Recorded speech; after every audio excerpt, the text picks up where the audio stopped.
बिस्मिल्लाहिर्रहमानिर्रहीम।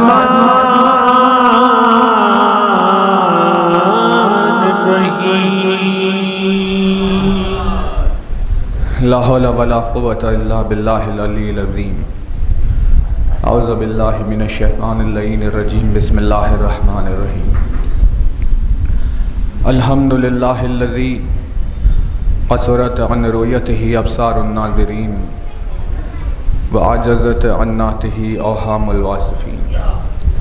सल्लि अला मुहम्मदिन व आलिहि ताहिरीन व लानतुल्लाहि अला आदाइहिम व क़तलतिहिम अजमईन मिनल आन इला क़ियाम यौमिद्दीन। अम्मा बाद फ़क़द क़ाल अल्लाह सुब्हानहु तबारक व तआला फ़ी किताबिहिल मुबीन व क़ौलुहुल हक़। बिस्मिल्लाहिर्रहमानिर्रहीम। अल्हम्दुलिल्लाहि रब्बिल आलमीन।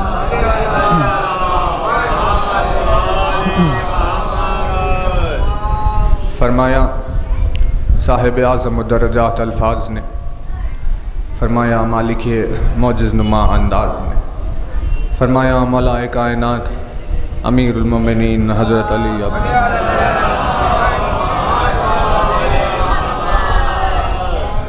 मौलाए कायनात के जिन मुबारक व मुक़द्दस कलिमात से आपकी खिदमत में इन मजालिस का आगाज़ हुआ, वो कलिमात वो बेमिसल बेनज़ीर तोहफ़ा है जो मौलाए कायनात ने अपने एक चाहने वाले को अता किया और इसे मुनाजात की सूरत में पेश किया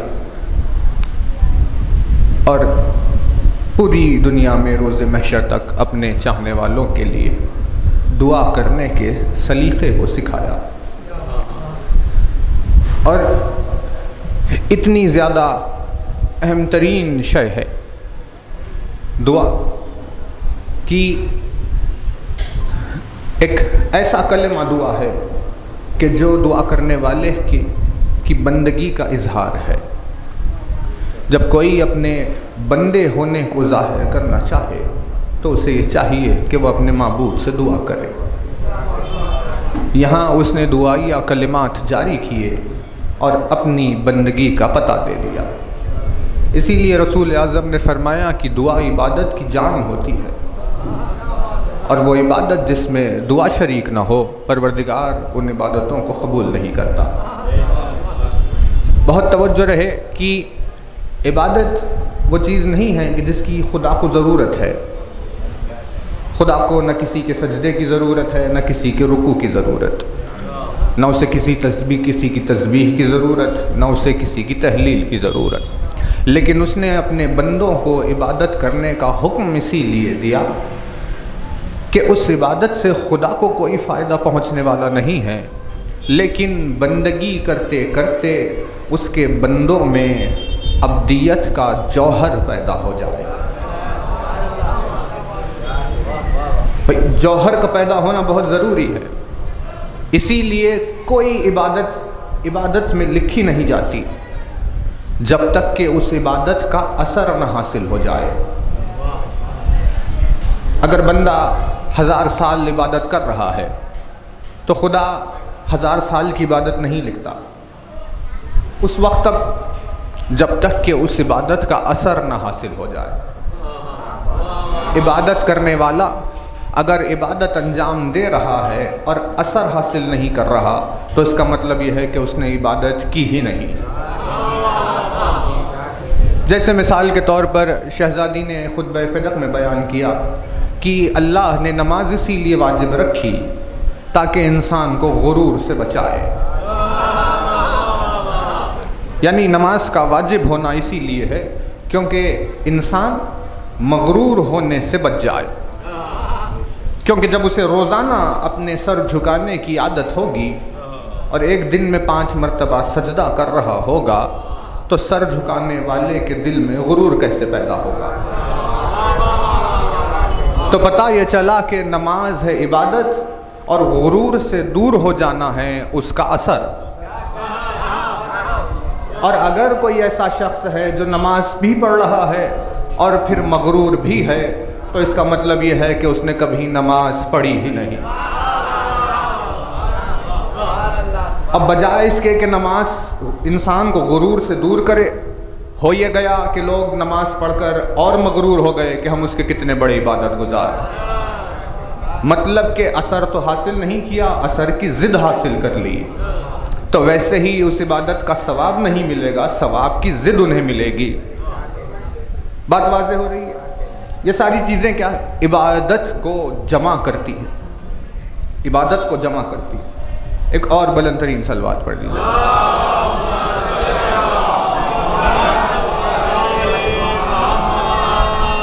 ये सारी चीज़ें जमा जब होती है तब शक्ल इबादत होती। इबादत का मतलब नहीं है कि कोई मुसल्ले पर खड़ा हुआ है, इबादत का मतलब ये नहीं है कि कोई काबे का तवाफ़ कर रहा। अगर ऐसा होता तो ना ये आयत आती कि हम मुसल्लियों को वैल में दाखिल करेंगे, और ना ऐसा होता कि काबे के अतराफ़ में तवाफ़ करने वालों में किसी को दहशतगर्द नज़र आता। तो फिर इबादत कहते किसे हैं? का इबादत इन तमाम चीज़ों के जमा हो जाने के वजूद को कहा जाता है। जो एक पैकर बनेगा, एक वजूद, एक हस्ती, एक शख्सियत बनेगी, उससे पता चलता है कि हाँ ये आबिद है। उसी तमाम अलग अलग चीज़ों में मौला ने जिसकी अहमियत दी वो है दुआ, और फरमाया कि दुआ के बग़ैर तुम्हारी इबादत तमाम ना होने पाए। जो भी इबादत कर रहे हो उसमें अपनी दुआ को शामिल रखो। तो कुमैल ने पूछा, ठीक है या अली, फिर आप बताइए कि मैं क्या मांगूँ।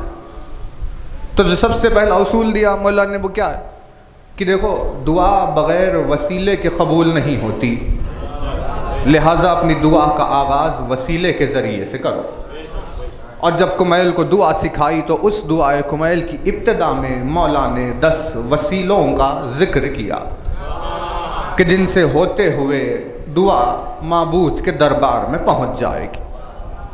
और उनमें से जो दूसरा कलिमा है, क्योंकि कल आपकी खिदमत में जो पहला हुआ, दूसरा कलिमा जिसमें मौला ने फरमाया कि वबे खुव्वतिकल्लती क़हरत बिहा कुल्ल शै, अल्लाहुम्मा इन्नी अस्अलुका बिरहमतिकल्लती वसिअत कुल्ल शै व बिक़ुव्वतिकल्लती क़हरत बिहा कुल्ल शै। ये दूसरा वसीला जिसका ज़िक्र मौला ने दुआ में किया, और फरमाया कि ए मेरे परवरदिगार, मैं तेरे दरबार में सवाली बनकर आया हूँ और मैं तुझसे सवाल कर रहा हूँ तेरी क़ुव्वत के वसीले से।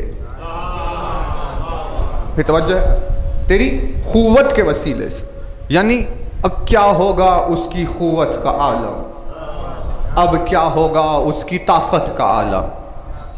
बहुत ज़्यादा तवज्जुहात रहे, यानी कायनात और कौनैन के वजूद को अगर देखे कोई, अगर क़ुव्वत आजमाना चाहे तो एक इंसान एक पत्थर से आजिज़ हो जाता है, इंसान एक कंकर से आजिज़ हो जाता है, एक छोटी सी मखलूक से आजिज़ हो जाता है।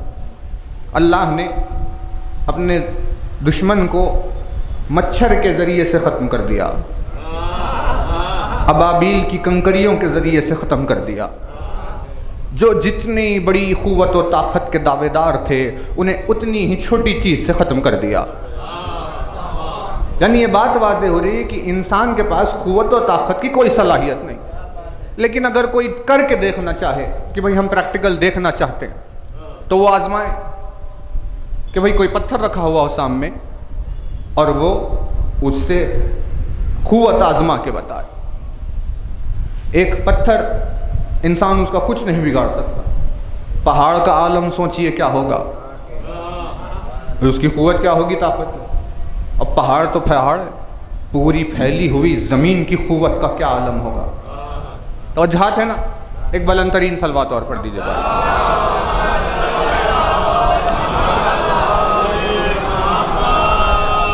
ज़मीन की ताकत का क्या आलम होगा, ये परवरदिगार की बनाई हुई ज़मीन की क़ुव्वत का क्या आलम होगा।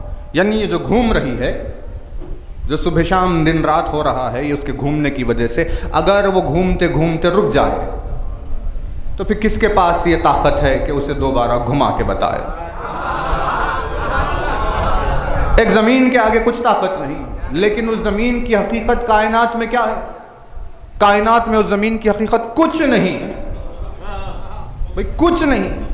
यानी कहाँ 12-13 हज़ार किलोमीटर का ये डायमीटर और कहाँ 1 मिलियन लाइट ईयर्स की गैलेक्सी, और ये एक गैलेक्सी न जाने कहाँ आसमान में गुम गई। 1 मिलियन नूरी साल गुम गए आसमान। और अब अंदाजा लगा कर देखा तो कहा कि भाई ये आसमान की वुसअत है 80 बिलियन लाइट ईयर्स, है ना तवज्जो। खैर ठीक है, बात आ गई तो कहेंगे, क्योंकि ये बात समझनी बहुत ज़रूरी है। किसे कहते हैं light year? Light year distance के नापने का एक तरीक़ा है। जैसे टेप से हम नापते हैं कि भाई ये कितने हैं, ये कितने हैं, ये कितने हैं, वैसे ही अगर चीज़ बहुत बड़ी हो जाए तो उसे नापने का एक तरीक़ा है जिसे कहते हैं लाइट ईयर। अब उसमें कैसे नापते हैं? उसमें नापते ऐसे है, रोशनी की रफ्तार से नापो। और रोशनी की रफ्तार ये है कि रोशनी 1 सेकंड में 3 लाख किलोमीटर जाती है। 1 सेकंड में 3 लाख किलोमीटर जाती है। यानी 1 सेकंड से पहले, 1 सेकंड से पहले पूरी ज़मीन के 15 से ज़्यादा चक्कर कर लेती है। और 1 सेकंड नहीं होता वो उसकी रफ्तार। 1.2 यानी 1.5 सेकंड से कम चांद पर पहुंच जाती, यह है उसकी रफ्तार। तो 1 सेकंड में कहाँ गई? 3 लाख किलोमीटर दूर 1 सेकंड में। वो रफ्तार से जाते जाते 1 साल में जहां पहुंचती है, उस रफ्तार से जाते जाते 1 साल में जहां पहुंचती है उसे कहते हैं 1 लाइट ईयर। भाई 2 सेकंड में 6 लाख किलोमीटर चली गई तो कोई सोचे कि 1 साल में कहां गई होगी, उसे कहते हैं 1 लाइट ईयर। वैसे 80,000 करोड़ साल लग जाएंगे रोशनी को जमीन से आसमान तक पहुंचते पहुंचते। ये इसकी वुसअत का आलम है। फिर ये पहला है जो छोटा है, इससे बड़ा दूसरा, उससे बड़ा तीसरा, चौथा, पांचवा, 6, 7 बनाए हैं उसने। और फिर उन 7 आसमानों से कुर्सी, अर्श, ये सारी चीजें बड़ी है। तवज्जो है ना आपकी? तो इस वसी तरीन कायनात से कौन क़ुव्वत आजमा सकेगा? इस वसी तरीन कायनात से कौन क़ुव्वत आजमा सकेगा? जब एक पत्थर के आगे इंसान आजिज हो गया तो ऐसी वुसअत रखने वाली कायनात से कौन क़ुव्वत आजमाएगा? और इतनी बड़ी कायनात परवरदिगार के एक लफ्ज का नतीजा है जब उसने कहा कुन।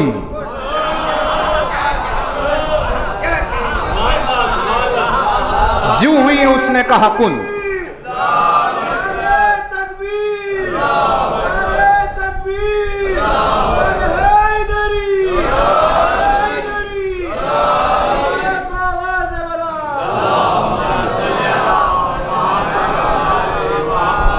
भाई यूं ही उसने कहा कुन तो ये सब हो गया। यानी एक लफ्ज का ये नतीजा है कि लफ्ज के नतीजे को बशर की अक्ल समझने से आजिज है। सिर्फ समझ नहीं सकती लफ्ज के असर को।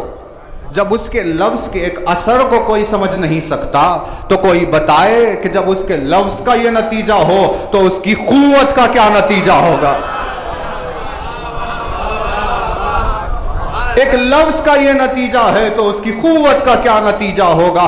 उस क़ुव्वत को वसीला बनाकर अली ने कहा कि परवरदिगार उस क़ुव्वत के जरिए से सवाल कर रहा हूं। जब इस क़ुव्वत के ताल्लुक से सवालात हुए कि भाई क्या है उस परवरदिगार आलम की क़ुव्वत, तो कहा शाह मर्दा शेर यज़दा क़ुव्वत परवरदिगार ला फता इल्ला अली।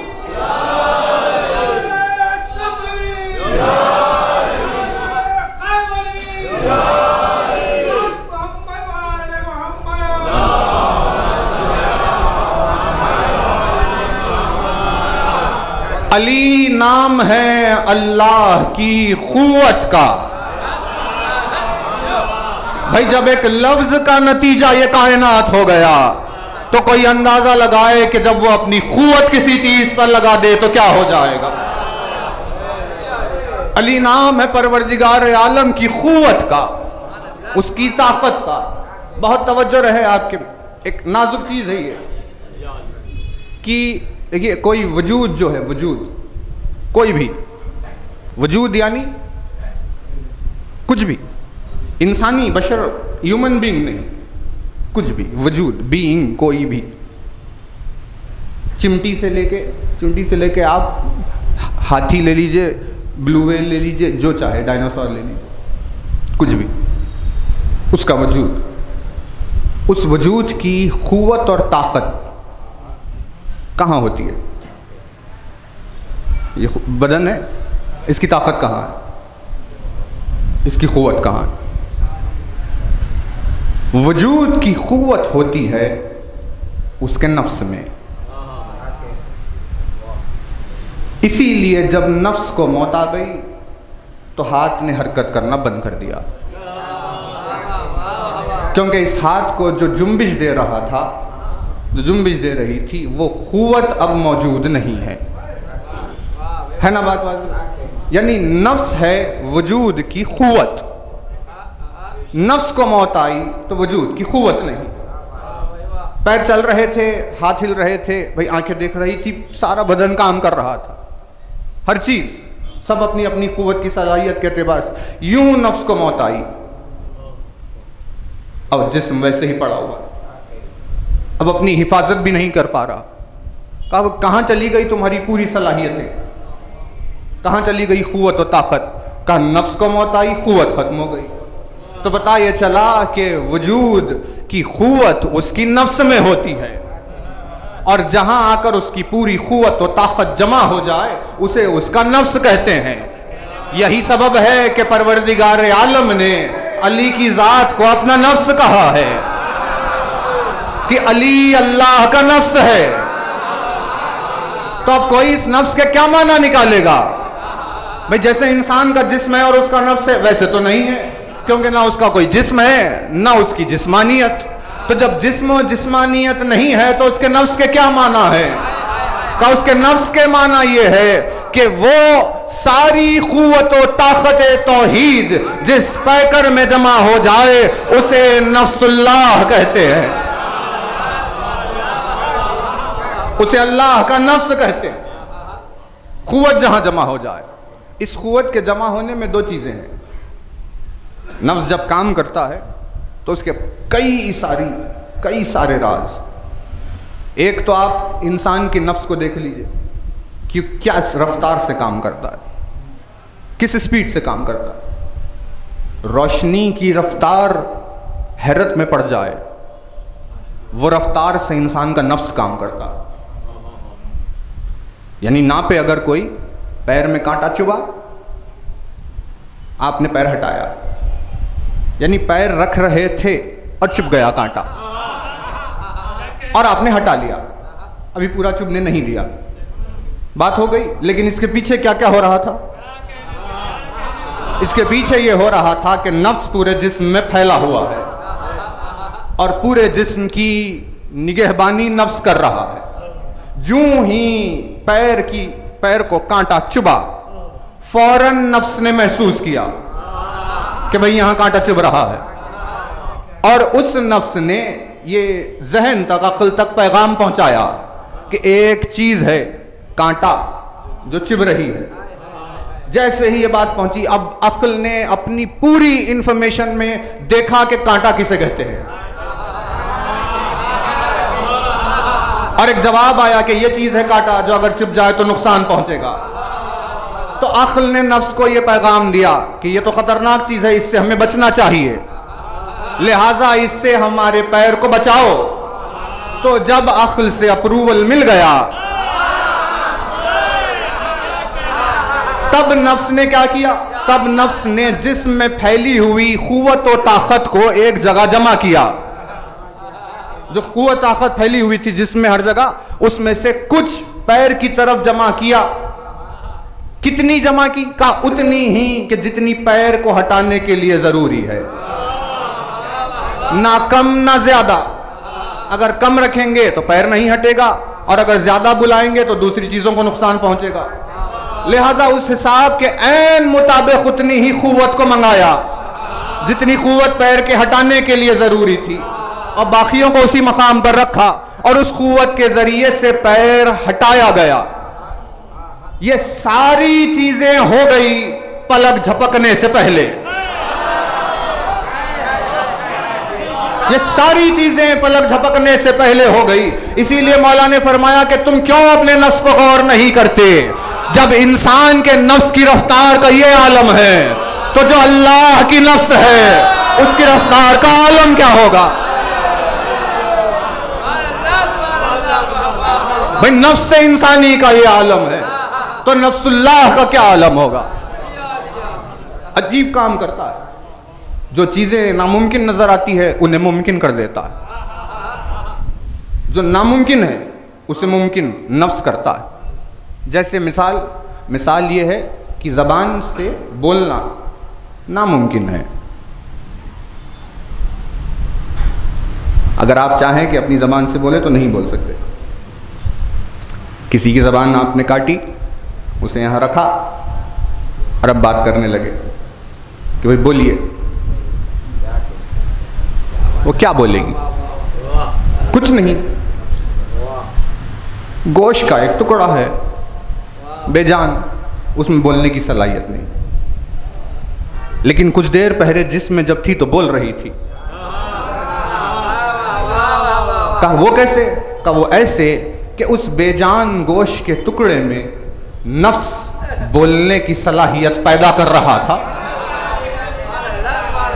इसीलिए नफ्स को मौत आई, इंसान खामोश हो गया। कहा कि भाई अब क्यों नहीं बोलते? कहा वो इसीलिए क्योंकि अब वो अल्फाज पैदा करने की जो सलाहियत थी वो मौजूद नहीं है, लिहाजा जबान खामोश हो गई।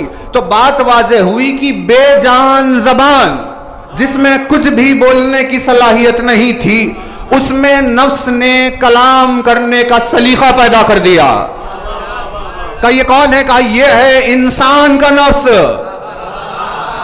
जो किसी बेजान चीज में लफ्ज पैदा कर रहा है। तो जब इंसान के नफ्स का ये आलम है, तो नफ्सुल्लाह का क्या आलम होगा? इसीलिए जब अल्लाह ने इरादा किया कि हम मूसा से गुफ्तगू करेंगे, तो उसके इरादे को उसके नफ्स ने पूरा किया और मूसा दरख्त के सामने आकर खड़े हो गए और उस नफ्सुल्लाह ने दरख्त में कलाम पैदा कर दिया।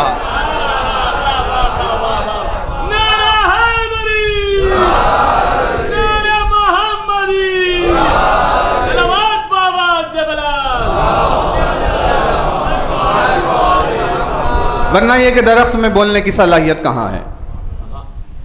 तो दो चीज़ें हैं नफ्स के साथ जुड़ी हुई, एक को कहते हैं मुहर्रिक और दूसरे को कहते हैं मुतहर्रिक। मुहर्रिक यानी जिसने हरकत पैदा की, और मुतहर्रिक यानी जिसमें हरकत पैदा हुई। मुहर्रिक मतलब हरकत पैदा करने वाला, मुतहर्रिक मतलब जिसमें उसने हरकत पैदा की। इंसान अपने वजूद में मुतहर्रिक है, यानी उसमें मोशन पाया जाता है, हिलता डुलता है। वहाँ थे, वहाँ से यहाँ गए, यहाँ से वहाँ चले गए। ये इंसान घूम रहा है, हरकत हो रही है, मुतहर्रिक है, हरकत कर रहा। क्यों? क्योंकि जो चीज़ बदन रखती है वो हरकत करेगी। वाह, सुभान अल्लाह। अब यहाँ से वहाँ जाएं कैसे? बदन को ले जाना है, हरकत हो गई।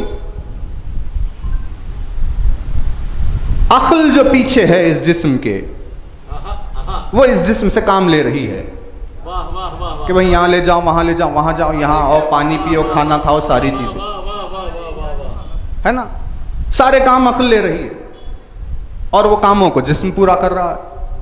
तो अब दो सूरतें पैदा हो गई, अक्ल है मुहर्रिक और बदन है मुतहर्रिक। यानी अक्ल हरकत पैदा कर रही है और जिस्म में हरकत पैदा हो रही है ना।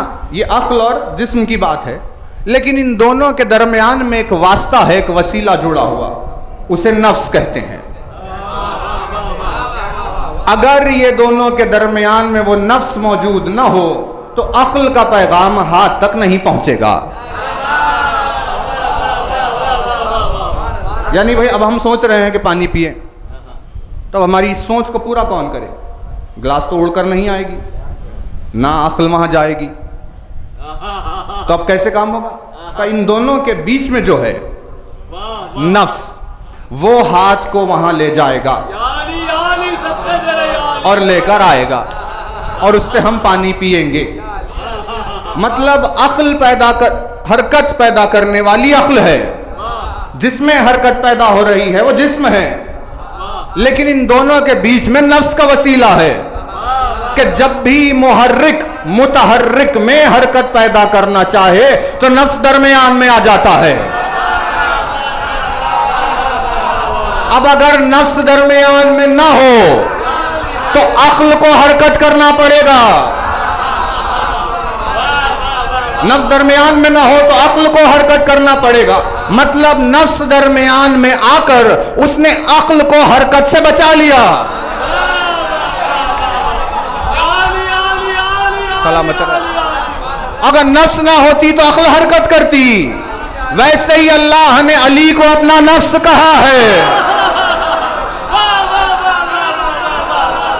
अली अल्लाह का वो नफ्स है कि जिसने हर शय से काम लिया और उस जात को मुहर्रिक तो रखा लेकिन मुतहर्रिक होने नहीं दिया। भाई नजली लतीफ और नाजुक पहलू है, ये नाजुक पहलू है। भाई मूसा से बात करनी है, तूर पर मूसा खड़े हुए हैं, अब खुदा को कहना है कि भाई फिरौन के पास जाओ। अब कैसे कहें खुदा? जबान है क्या उसके पास? अल्फाज है क्या उसके पास? आवाज नहीं रखता, जबान नहीं रखता, दहन नहीं रखता, कुछ नहीं रखता, तो अब फिर बोले कैसे मूसा से? तो अब दो ही बातें होंगी, या तो उसे बोलने वाला जबान वाला खुदा मानो,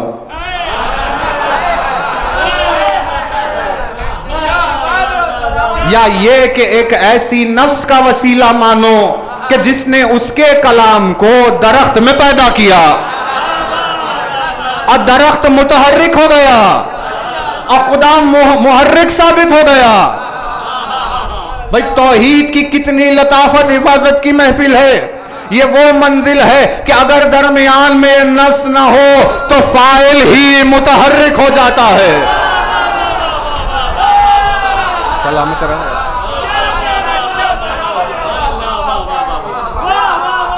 ये है वजूद की कुव्वत। अली ने कहा कुमैल से मांग कुमैल, व बेकुव्वत कल्लती हर तबहा कुल्ल शय। परवरदिगार तेरी उस कुव्वत के जरिए से सवाल कर रहा हूं जो हर शय पर कहर बरसाती है। दूसरा वसीला है, कुव्वत के वसीले से मांग रहा हूं, कुव्वत। और काफ जहन में रहे, सब में काफ है, सब में।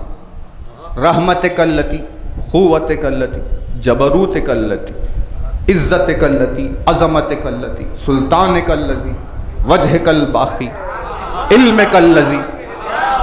जितने वसीले मौलाना सब में काफ है ना, यानी वो जमीर है, वो तू वाली, तेरी वाली। जैसे आर होता है यू के बाजू लगा हुआ जिससे योर बनता है, वैसे ही रहमत के बाजू काफ लगा हुआ जिससे रहमतिक बनता है। तो इसका मतलब यह है कि जिससे खिताब किया जा रहा है वो और उसकी रहमत दो है। यानी जैसे हम आपसे अगर कहेंगे कि भाई देखो आप अपना हाथ दो, तो आप और है, आपका हाथ और है, दो अलग लोग हैं ना। आप कौन है? जैसे अगर हम कहें कि भाई मैं, तब ये पूरे में मैं कौन है? ये पूरे में मैं कहीं भी नहीं है, ये जो भी है वो सब मेरा है, मैं नहीं हूं। भाई समझना जरूरी, ये लतीफ चीज है। इमाम गरीब ने क्या फरमाया, बहुत तवज्जो है, यानी वजूद को समझाया। इमाम क्या फरमाते हैं कि देखो हर वजूद सिर्फ नफ्स है, वजूद क्या है? वजूद नफ्स। अल्लाह ने नफ्स के ऊपर लिबास उड़ाया है, ड्रेस पहनाया है, ड्रेस। अंदर नफ्स है, ये लिबास है, ड्रेस है। जो नफ्स होगी उसका लिबास होगा, जैसी नफ्स होगी वैसा लिबास। अगर जमादात है नफ्स, अगर जमादात में से है तो लिबास ऐसा होगा कि भाई अकीक है, दुर्र-नजफ है, याकूत है, फेरोज़ा है। ये सब क्या है ऊपर? ये सब लिबास है, अंदर है उसके नफ्स। वैसे ही अगर नबातात में हो तो आपको समझ में आएगा कि ये सेब है, ये जाम है, ये आम है, ये है, ये सब कैसे? तो ये लिबास है, अंदर है उसके नफ्स। वैसे ही हैवानात में है, आप देखकर पहचानेंगे कि भाई ये शेर है, ये बकरी है, ये हाथी है, ये घोड़ा है। का कैसे? का ये लिबास है, अंदर उसके नफ्स है। अब हिकमत कि अल्लाह ने सिर्फ नफ्स क्यों नहीं भेजा, लिबास है क्यों पहनाए? का इसीलिए ताकि तुम लिबास के जरिए से अंदर के नफ्स को पहचानो।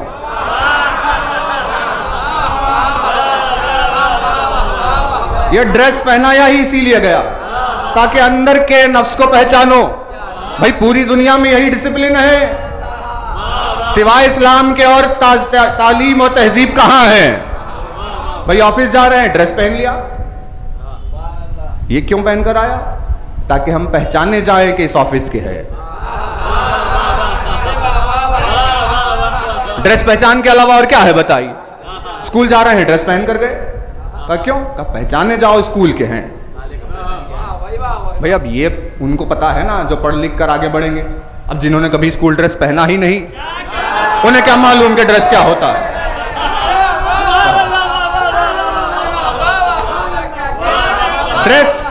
ड्रेस आइडेंटिटी के लिए होता है कि भाई ये ड्रेस इसीलिए, ये ड्रेस इसीलिए, ये ड्रेस। अल्लाह ने लिबास पहना दिया ताकि अंदर के नफ्स को पहचानो। ये रीजनिंग है जो इमाम ने दी कि क्यों बदन है हमारा, नफ्स अंदर है, ये बाहर सिर्फ ड्रेस है। इसीलिए आप हर चीज को मेरा ही कहेंगे। मेरा हाथ, मेरा चेहरा, मेरा पैर, मेरी आंख, मेरे कान, ये मेरा मेरा मेरा। आप कहाँ हैं? ये नहीं है हम हैं अंदर। ये सब हमारा है, हम इसके अंदर है। ये है ड्रेस, है ना, लिबास, लाम बे सीन। अहम बात आई तो अर्ज कर दें आपकी खिदमत में। रूट है, लाम बे सीन रूट है, यानी मादा। हर लफ्ज की एक रूट होती है, उससे लफ्ज बनते हैं। नौजवान भाइयों के लिए अर्ज करें, KNOW रूट है। इसे लफ्ज बना नो, इसी से लफ्ज बना नोन, इसी से लफ्ज बना अननोन, इसी से लफ्ज बना नॉलेज, इसी से लफ्ज बना नॉलेजेबल, इसी से लफ्ज बना नोइंगली, इसी से लफ्ज बना अननोइंगली। जहां जाओ ये चारों हैं, के भी है, एन भी है, ओ भी है, डब्ल्यू भी है। कहा कि भाई आप चार हर चीज में क्या कर रहे हैं? कहा कि हम रूट है, हमसे लफ्ज बनता है। वैसे ही अरबी जबान में भी रूट है, लाम बे सीन रूट है, इससे लफ्ज बनता है। इससे लफ्ज बना लिबास, इससे लफ्ज बना मलबूस, और इसी से एक लफ्ज बना इबलीस।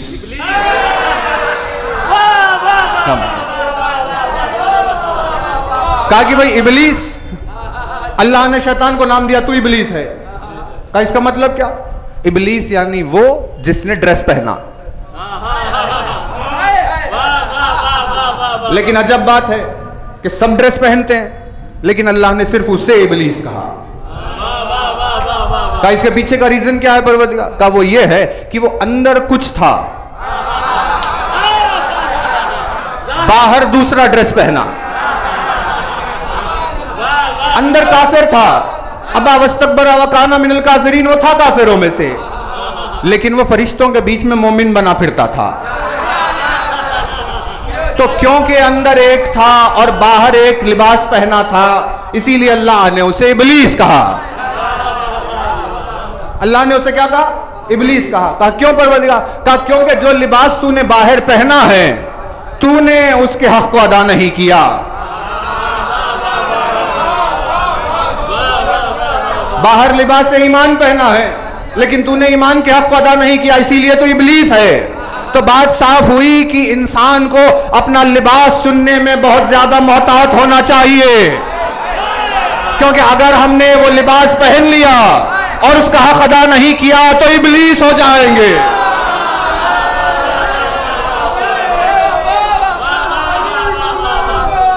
थोड़ा सा इस गाने बाद आए मेरी ने एक सलवात पढ़।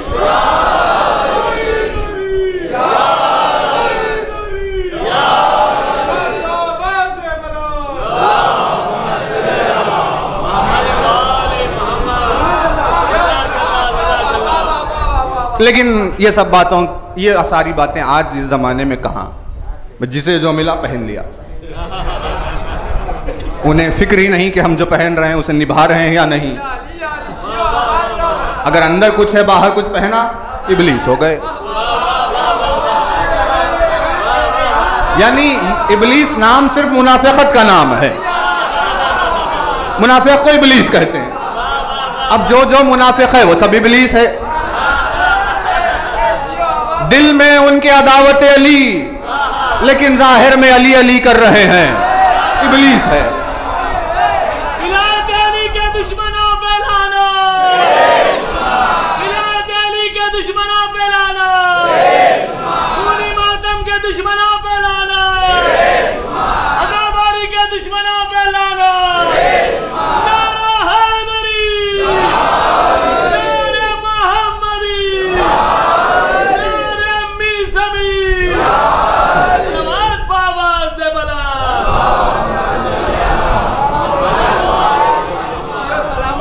तो मौला ने क्या फरमाया? मौला फरमाते हैं अंदर है नफ्स अंदर।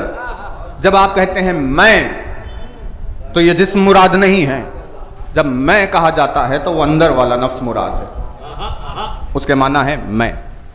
ये है मैं और ये है हाथ। अब मैं अलग, मेरा हाथ अलग। देखिए बहुत आसान मिसाल है। मौला ने ऐसे ही नहीं कहा मन अरफा नफ्सहु फक़द अरफा रब्बा। जिसने अपने नफ्स को पहचाना उसने अपने रब को पहचाना। जिसने अपने आप को पहचाना उसने अपने माबूद को पहचाना। क्या अल्फाज है यार, क्या नुस्खा तूने दे दिया। यानी अगर हमें अपना रब पहचानना है तो बस इतना करना है कि अपने आप को पहचानो। अब इतने सारे लोग जो अपने रब को नहीं पहचानते, इसका मतलब यह है कि वो अपने आप ही को नहीं जानते, क्योंकि जो खुद से गाफिल है वो किसी और को क्या पहचानेगा, है ना। सामने की बात है कि हमारा नफ्स है अंदर, हमने उसे कहा मैं, लेकिन ये कहा मेरा हाथ। अब है दोनों अलग अलग। मैं अलग है, मेरा हाथ अलग है। लेकिन आप ये बताइए कि आप मेरे हाथ को मैं से कहीं ले जा सकते हैं दूर? भाई सामने का मिसाल है, सामने की मिसाल। मैं अलग, मेरा हाथ अलग, दोनों है अलग अलग। लेकिन अगर आप हाथ को ले जाना चाहे तो नहीं ले जा सकते, नफ्स के साथ जुड़ा हुआ है। हाथ ले जाना चाहेंगे तो नफ्स भी आएगा, नफ्स ले जाएंगे तो हाथ भी आएगा। क्या मंजिल है दोनों अलग मगर है दोनों साथ। भाई इससे आसान कोई मिसाल है? रोजाना दिखती है आईने में, दोनों है अलग लेकिन है दोनों साथ। इसे कहते हैं साथ होते हुए साथ ना होना। इसे कहते हैं साथ होते हुए साथ ना होना। वैसे ही है ये ज़मीर जो मौला ने इस्तेमाल की, काफ वाली, क़ुव्वत कल्लती, परवरदिगार तेरी क़ुव्वत। अब तू अलग है, तेरी क़ुव्वत अलग है। तू और तेरी क़ुव्वत एक नहीं है, दोनों अलग अलग है, लेकिन ऐसे अलग नहीं कि जिसे एक दूसरे से जुदा कर दिया जाए। वैसे ही कि जैसे किसी का हाथ उससे जुदा नहीं हो सकता, वैसे ही अल्लाह की क़ुव्वत उससे जुदा नहीं हो सकती। उसी क़ुव्वत परवरदिगार को कुरान ने कहा कि ये है मेरा यद कल खैर। यदुल्लाह अल्लाह की उस क़ुव्वत को कहते हैं कि जो उससे कभी जुदा नहीं होती, उसके वजूद को मुरक्कब बनाए बगैर और ये बहस देखिए तवील है, इसे किसी दूसरी मजलिस में, लेकिन बात वाज़ेह है कि मिसाल से समझ ले कि जैसे एक होते हुए एक नहीं है लेकिन जुदा नहीं है, वैसे ही खुदा की और अली की निस्बत है एक दूसरे से। कोई उन्हें जुदा नहीं कर सकता, वो हमेशा उससे वैसे ही जुड़ा हुआ है जैसे हमसे हमारा नफ्स जुड़ा हुआ। इसीलिए तो उसे नफ्सुल्लाह कहते हैं कि भाई नफ्स है ही अल्लाह का, वो जो हमेशा उसके साथ रहे। वह बेक़ुव्वत कल्लती क़हरता बिहा कुल्ल शै। मौला ने रहमत की निस्बत दी थी वसअत से, और अब क़ुव्वत की निस्बत दी क़हर से। मौला ने फरमाया तेरी उस क़ुव्वत का वास्ता परवरदिगार जिसके ज़रिए से तू क़हार ज़ाहिर होता है, जिसके ज़रिए से तेरा क़हर बरसता। क़ुव्वत खुदा से कोई टकराए, कोई टकराए क़ुव्वत खुदा से। भाई लफ्ज़ है कुन, उसका क्या क्या नतीजा निकल गया। एक कंकर से हम नहीं टकरा सकते, तिनका तिनका आंख में चला गया। इंसान का वजूद तहो वाला तिनके से नहीं, लफ्ज़ के असर से क्या, लफ्ज़ के असर से नहीं, उसकी पूरी क़ुव्वत से क्या।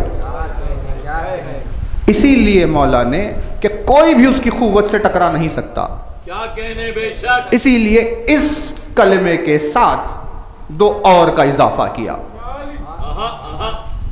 भाई तवज्जो रहे।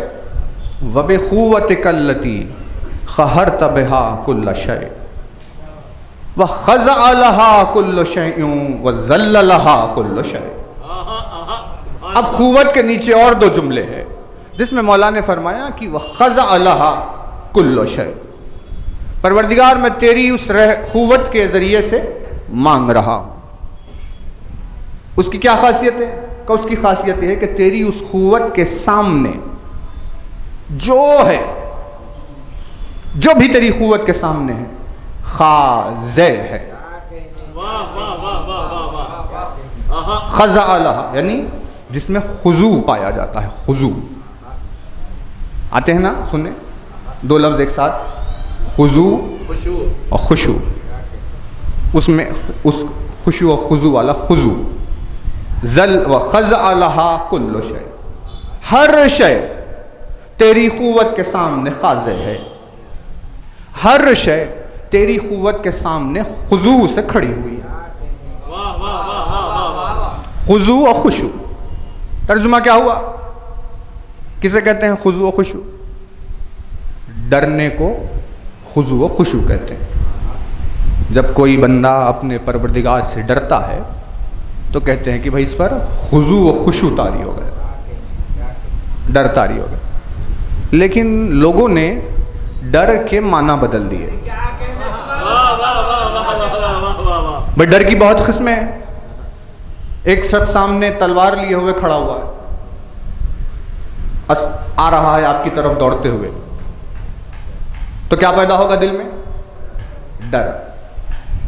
ये एक डर है। दूसरे 11 बज गए, आप घर तक नहीं पहुंचे, वालिद गैज़ व ग़ज़ब गुस्से में है कि इतनी देर तक बाहर क्या कर रहा है।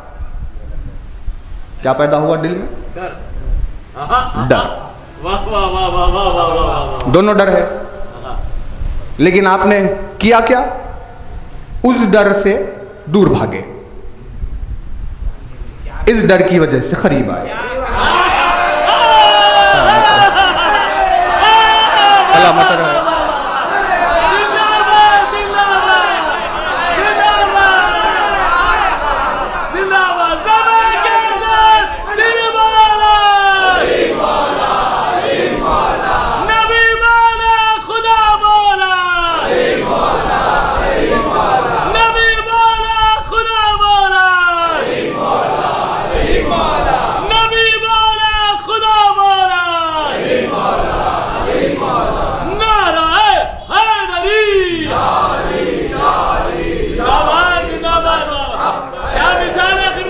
दोनों डर है, लेकिन एक डर से आप भाग गए कहीं, फिर दिखाई ही नहीं दिए, लेकिन दूसरे डर की वजह से और करीब आ गए।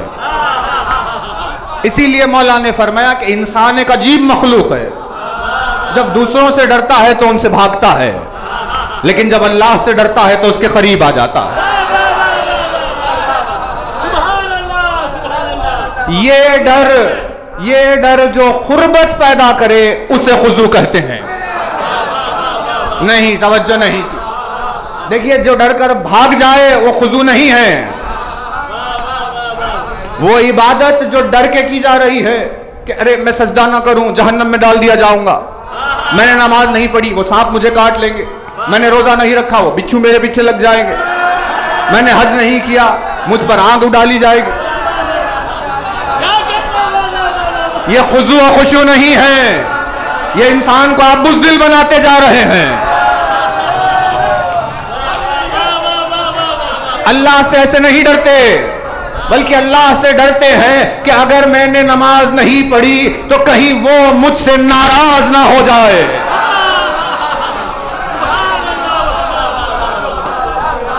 उसकी मार का, उसके अजाब का डर नहीं, उसकी नाराजगी के डर को खुजू कहते हैं। उसकी नाराजगी के डर को खुशू कहते हैं। मौला फरमाते हैं मैंने जहन्नम के खौफ से इबादत नहीं की, जन्नत की लालच से भी इबादत नहीं की परवरदिगार, मैंने तेरी इबादत की क्योंकि मैंने तुझे मुस्तहिक इबादत पाया है। तो मौला आपने जहन्नम के अजाब से इबादत क्यों नहीं की? मौला फरमाते वो इसीलिए क्योंकि वो गुलाम की इबादत है। भाई गुलाम डरता है आका से कि देरी हो जाएंगी तो मारेंगे मुझे, बेटा डरता है अपने बाप से कि देरी हो जाएंगे तो डांटेंगे मुझे। मार में और डांट में कितना फर्क है। वो गुलाम को मार रहा है लेकिन गुलाम से नाराज नहीं, लेकिन ये बेटे को मार नहीं रहा है, सिर्फ डांट रहा है, लेकिन बेटे से नाराज हो गया। नाराजगी वाला डर, इसे कहते हैं खुजू, इसे कहते हैं खुशू। नाराजगी से किसी की डरे। तेरी कुव्वत परवरदिगार, जिसके सामने जो आए खुजू से आएगा। क़ज़अलहा कुल्लु शै, जो तेरे सामने है खुजू। बस एक चीज़ है, देखिए थोड़ी सी तवील है लेकिन उसे समेट कर बयान करेंगे तेज़ी से, ज़्यादा वक्त नहीं है। आयत कुरान मजीद में नाजिल हुई, बे इंतहा अजीम तरीन आयतों के मजमूए में से एक है। सूरह मोमिनून आयत नंबर 2, दूसरी आयत सूरह मोमिनून। आबश रसूल में 16 रजब की सुबह हरम के अंदर काबतुल्लाह के मकाम पर चेहरे रसूल का दीदार करते हुए नाजिल होने से पहले अली ने सुनाई। ये वो आयतें सूरह मोमिनून की 11 आयतें जो मौला ने सुनाई थी नुज़ूल कुरान से पहले। बयान किया क़द अफ़लहल मुमिनून, बिस्मिल्लाहिर्रहमानिर्रहीम, क़द अफ़लहल मुमिनून अल्लज़ीना हुम फ़ी सलातिहिम ख़ाशिऊन, कि बेशक मोमिनीन कामयाब हो गए, साहिबान ईमान बेशक कामयाब हो गए। उनके सिफात गिनाए मौला ने, उसमें से कौन सी सिफत है? पहली सिफत जो मौला ने मोमिन की गिनाई। भाई मोमिन है तो सिफत है, सिफत नहीं तो मोमिन नहीं। बहुत तवज्जो रहे, क्या सिफत है? अल्लज़ीना हुम फ़ी सलातिहिम ख़ाशिऊन, का परवरदिगार यानी वो मोमिनीन कामयाब हो गए जो, वो लोग कौन है मोमिनीन? ये लोग जो नमाज में खुशू करते हैं। किसे कहते हैं मोमिन? जिसकी नमाज में खुशू हो। यानी अभी अभी दुनिया में आमद हुई ज़बान अमीरुल मोमिनीन से औसाफ मोमिनीन बयान हो रहे हैं। और पहली ही सिफत जो मौला ने बयान की वो है अल्लज़ीना हुम फी सलातिहिम खाशिऊन, कि ये वो लोग हैं जो अपनी नमाज में खुशू रखते हैं, डरते हैं। किसकी सिफत है? मोमिन की। अब अगर ये ना हो तो वो मोमिन नहीं। इतनी नाजुक चीज़ है कि अगर नहीं तो मोमिन नहीं। अब वो सारी बहस से बाद में, अगर आपकी नमाज में खुशू नहीं है तो मोमिन नहीं है, बहस खत्म। समझे ना? यानी दलाइल, इन्होंने ये कहा, उन्होंने कहा, ये एक बात, वो एक बात, वो सब बातें सिर्फ वक्त खराब करने के लिए होती तो रहती है शायद, लेकिन अगर आपको सीधे एक नतीजे पर निकलना का, नमाज में खुशू नहीं, मोमिन नहीं, खत्म। अब आगे बहस की गुंजाइश ही नहीं। अब हम सोचते हुए बैठे कि भाई डर जो है, खुशू, डर एक कैफियत का नाम है। अब वो हमारे काबू में नहीं है भाई, वो तो होती है अपने आप से कभी जब मौका आ जाए, है ना? अब बैठे हुए आप किसी से कहेंगे भाई आप डरो, वो कैसे डरेगा? क्योंकि डरना उसके कुदरत में नहीं है। अब इस आयत का तर्जुमा हुआ, इसकी तावील, इसके मफहूम निकाले दुनिया वालों ने। नमाज में डरना चाहिए। अबे कैसे डरेंगे नमाज में? क्या डर हमारे काबू में थोड़ी ना है कि जब चाहे डर गए और जब चाहे डर को दूर कर दिया? ऐसे थोड़ी ना हो। डर तो एक कैफियत का नाम। अब नमाज में डरता नहीं, मोमिन की फहरिस्त से बाहर हो गया।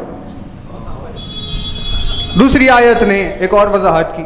दूसरी आयत ने कहा कि ला नुकल्लिफुल्लाहु नफ्सन इल्ला वुसअहा, हम किसी नफ्स को वो जहमत में डालते ही नहीं जो जहमत वो उठा नहीं सकता। किसी नफ्स को हम वो जहमत नहीं देते जो जहमत वो नहीं उठा सकता। मतलब जो भी जहमतें अल्लाह ने दी है वो सब ऐसी है जो हम उठा सकते हैं। नमाज पढ़ो, उसने कहा हम नमाज पढ़ सकते हैं। रोज़ा रखो, उसने कहा हम रोज़ा रख सकते हैं। कोई ऐसा काम जो हमारे बस से बाहर हो, अल्लाह ने उसका हुक्म नहीं दिया। रूलिंग ही यही है कि हम किसी को वो हुक्म देते ही नहीं जो उसकी तकलीफ शरई से बाहर हो, है ना? ये रूल है। अब इस रूल के बाद कह रहा है कि डरो नमाज में। का परवरदिगार हम डर तो नहीं सकते, अभी हमारे बस से बाहर है, तो अब कैसे डरे? है ना बात? बस से बाहर है तो कैसे डरे? अब सवाल पैदा हो गया कि अगर डरोगे नहीं तो मोमिन नहीं हो, और अगर डरना चाहो तो अपनी तरफ से डर नहीं सकते, कैफियत तुम पैदा नहीं कर सकते। तो अब क्या किया जाए? सवाल आया उसी दरबार में जिसने सवालों के लश्करों को आते हुए देखा तो उन्हें जवाबों की तन्हाइयों से दूर कर दिया।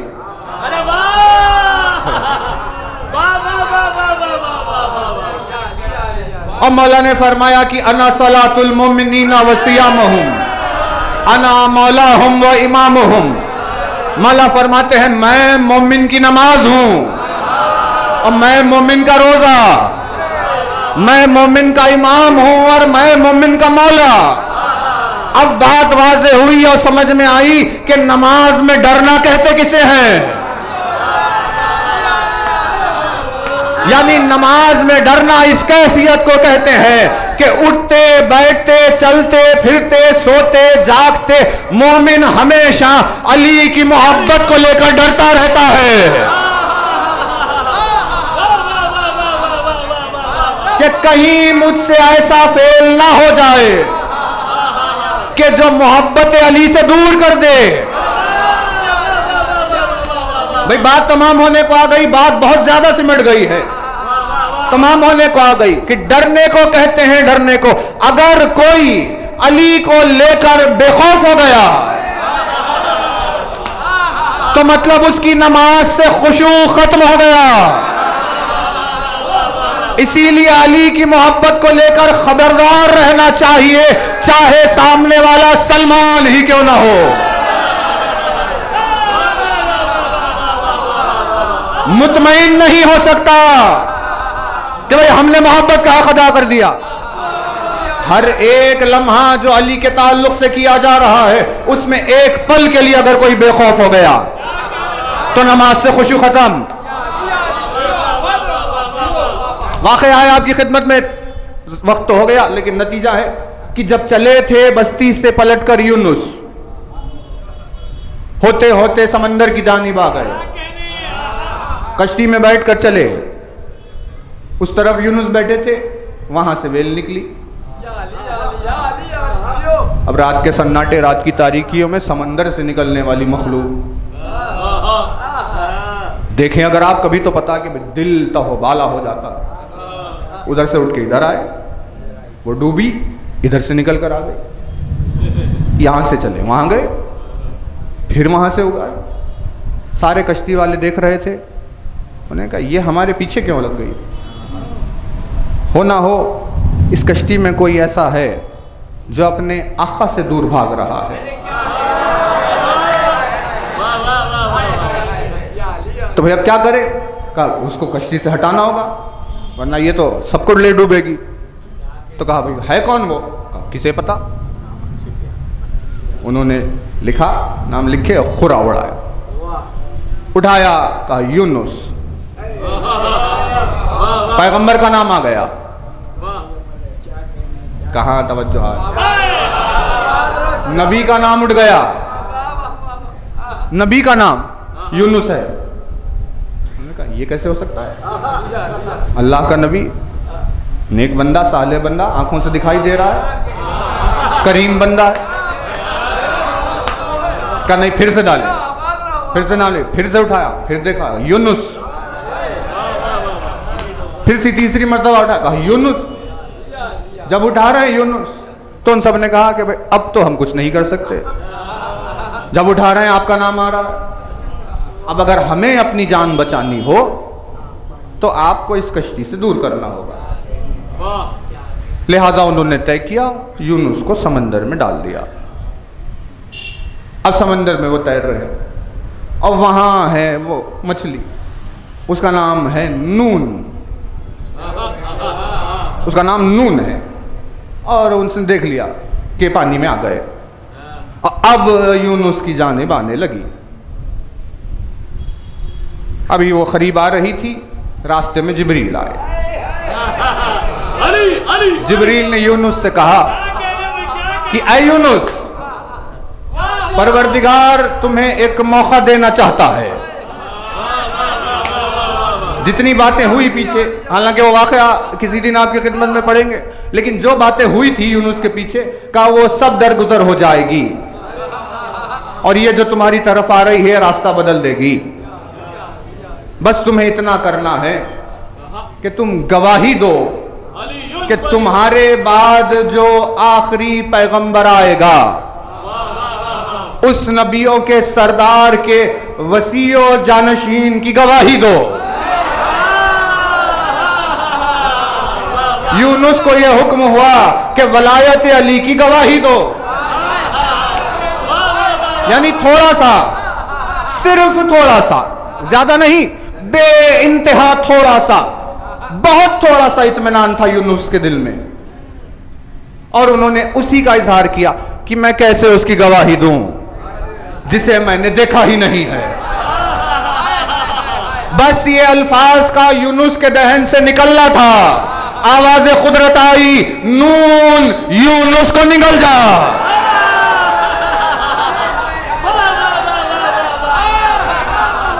का परवरदिगार आखिर क्यों?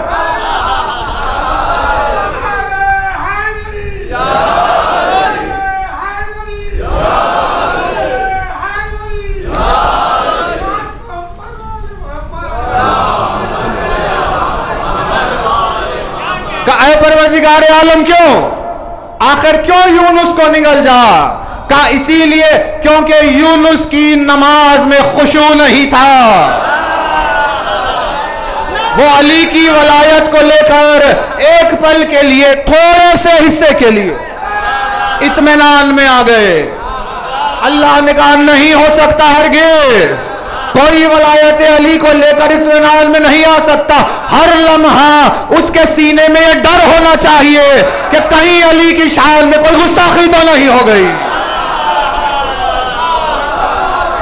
भाई क़यामत खेज़ बात थी, मजलिस तमाम कर रहे हैं। यह दौरे आखिर की अलामात में से एक है कि जब लोगों की नमाजों से खुशू उठ जाएगा। इसका मतलब यह है कि वो अली की वलायत को लेकर बेखौफ हो जाएंगे और नाम अली को जहां बजा इस्तेमाल करने से मुतमईन हो जाएंगे। यहां नमाज से खुशू निकला और वो मोमिन की फहरिस्त से बाहर आ गए।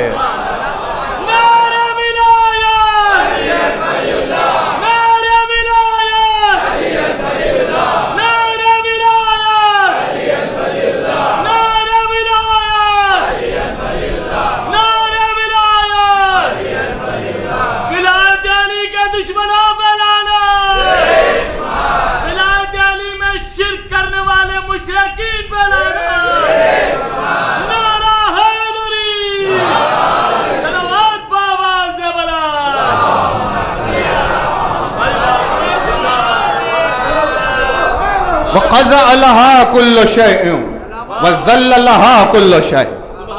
कुमैल उस क़ुव्वत के ज़रिए से वसीले से दुआ करना कि जिसके सामने जो है वो ख़ाज़े है, जिसके सामने जो है वो ज़लील है। वज़ल्ललहा कुल्लु शै, जो उसके सामने है वो ज़लील है। बस अजीज है तो उसकी ज़ात है। जिसे चाहे वो साहिब इज्जत बनाए, जिसे चाहे वो जलील रहने दे। क्या कहने, सुभान अल्लाह। निगाह करम डाली तो वो अजीज हो गया, उससे मुंह फेर लिया तो वो जलील हो गया। ये खुजू और खुशू, ये खुजू और खुशू, यही खास, ये खुजू ही तो था, ये खुजू ही है जिस खुजू के सबब से अल्लाह ने हुर को जहन्नम से आज़ाद किया। अल्लाहु अकबर, अल्लाहु अकबर, अल्लाहु अकबर। भाई वजह क्या थी बताइए कि आखिर क्यों हुर पर करम हुआ? हुर ने क्या काम किया था ऐसा जो दूसरों ने नहीं किया? क्या नमाज पढ़ने वाले लश्कर यजीद में नहीं थे? रोज़ा रखने वाले, कुरान पढ़ने वाले नहीं थे? अगर हुर भी वही था तो हुर को माफ़ किया और दूसरों को सज़ा दी, तो मतलब हुर ने कुछ अलग किया था। जब आमना सामना हुआ तो एक लफ्ज़, एक कलिमा हुर की ज़बान से निकला। उसने कहा कि या हुसैन, मैं आपकी माँ का नाम बग़ैर वज़ू के ले नहीं सकता।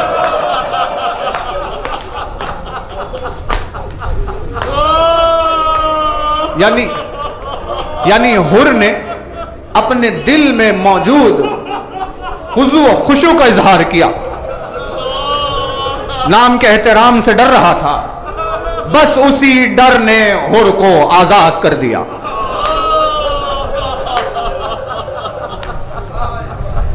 करबला क्या सिखा रही और मुलाकात का कैसा मंजर है। देखा हुसैन ने दूर से कि लश्कर आ रहा, करीब आए तो प्यास से बेहवास हो गए। जानवरों में होश नहीं थे, वो प्यास उन पर तारी थी। मंजर को देखा, आवाज़ दी, मेरे भैया अब्बास, देखो सामने हमारे प्यासे आ गए हैं, इन प्यासों को सैराब करो। हुसैन के कारवान के उस सफर के पानी के मशकीज़े खुले, पूरे 1000 के लश्कर को सैराब किया। हुसैन ने कहा सिर्फ इंसानों को नहीं बल्कि ये जो जानवर है इन्हें भी पानी पिलाया जाए, और एक नहीं बल्कि जब तक के 3 मर्तबा ये खुद अपना चेहरा ना फेर ले, उस वक्त तक इनके सामने से पानी को हटाया ना जाए। ये करम करने वाली वो हस्ती ये मरसिया पड़ रही है कि जालिमों ने मुझे शिद्दत प्यास में कत्ल किया।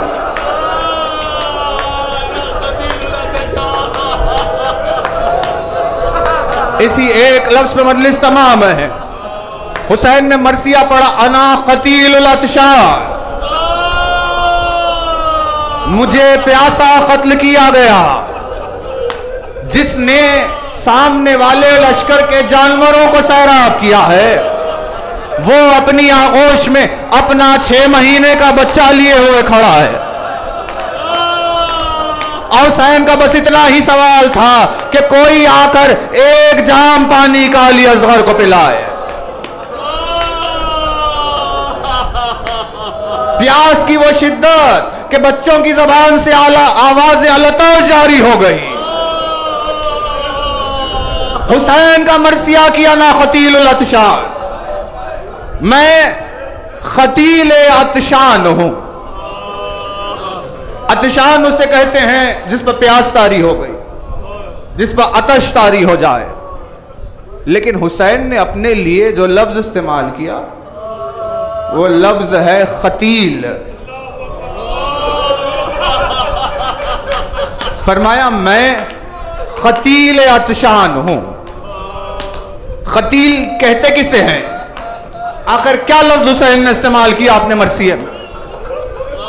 खतील किसे कहते हैं? का 2 लोग होते हैं, एक होता है कत्ल करने वाला, एक होता है कत्ल होने वाला। जिसने कत्ल किया उसे कातिल कहते हैं, और जिसका कत्ल हुआ उसे मकतूल कहते हैं। हुसैन ने अपने लिए लफ्ज मकतूल इस्तेमाल नहीं किया। यह नहीं कहा कि अना मकतूलुल अतशान, कि जालिमों ने मुझे प्यासा कत्ल किया है, बल्कि हुसैन ने कहा अना खतीलुल अतशान। का अब मकतूल में और कतील में फर्क क्या है? का फर्क यह है कि मकतूल उसे कहते हैं कि जिसके कत्ल करने के लिए खंजर चलाया गया हो। बस मसाइल तमाम हो गए। मकतूल उसे कहते हैं कि जिसे कत्ल करने के लिए खंजर चलाया गया हो, लेकिन खतील उसे कहते हैं कि जिसे कत्ल करने के लिए खंजर चलाने की जरूरत ना हो। हुसैन ने कहा अना खतीलुल अतशान, यानी जालिमों ने मुझे इतना प्यासा रखा, जालिमों ने मुझे इतना प्यासा रखा कि उस प्यास ने मुझे मार डाला। मेरा गला इतना सूख गया था कि उस शिद्दत प्यास से मेरा कत्ल हो गया। अब शिम्र को जरूरत नहीं थी खंजर चलाने की, प्यास की शिद्दत से हुसैन कत्ल हो गए थे। अना खतीलुल अतशान, ये उस प्यासे का मरसिया कि जिसने शिम्र मेरे दिल ने, ऐ शिम्र मेरे दिल ने कई जख्म खाए हैं, अरे सीने से मेरे जानू हटा, सीने से मेरे जानू हटा, सीने से मेरे